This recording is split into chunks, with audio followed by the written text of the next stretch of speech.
Daily. Taste the Daily. Chennai கிண்டியில் உள்ள கத்திப்பாரா மேம்பாலத்தில் சென்ற கார் தடுப்பு சுவரில் மோதி விபத்துக்குள்ளானதில் அதில் பயணித்த ஐடி நிறுவன ஊழியர்கள் உட்பட 4 பேர் காயமடைந்து மருத்துவமனையில் அனுமதிக்கப்பட்டுள்ளனர். விவரங்களை தர இருக்கிறார் செய்தியாளர் லதா. லதா, இந்த விபத்து தொடர்பான முழு விவரம் என்ன? அந்த 4 பேரின் உடல்நிலை தற்போது எப்படி இருக்கு? வணக்கம்.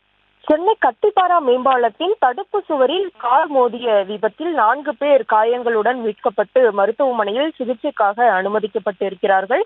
சென்னை திருவொற்றியூரில் இருந்து ராமாபுரம் நோக்கி சென்ற கார் ஒன்று கத்திப்பாரா மேம்பாலத்தின் தடுப்பு சுவரில் மோதி விபத்துக்குள்ளாகி இருக்கிறது.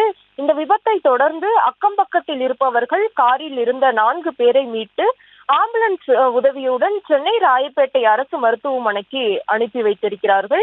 முக்கியமாக திருவொற்றியூரில் இருந்து ராமாபுரத்தில் உள்ள TLF ஐடி நிறுவனத்தில் வேலை செய்யக்கூடிய 2 பெண்கள், ஒரு செக்யூரிட்டி மற்றும் கார் ஓட்டுநர் என 4 பேர் பயணம் செய்த நிலையில ராமாபுரத்தை நோக்கி சென்று கொண்டிருந்த பொழுது எதிர்பாராத விதமாக சாலையின் நடுவே இருந்த தடுப்பு சுவரின் மீது மோதி இந்த விபத்தானது ஏற்பட்டிருக்கிறது.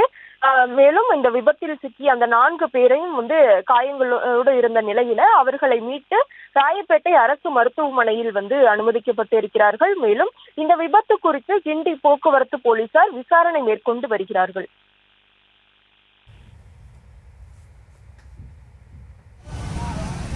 விவரங்களுக்கு நன்றி லதா. Taste the Daily.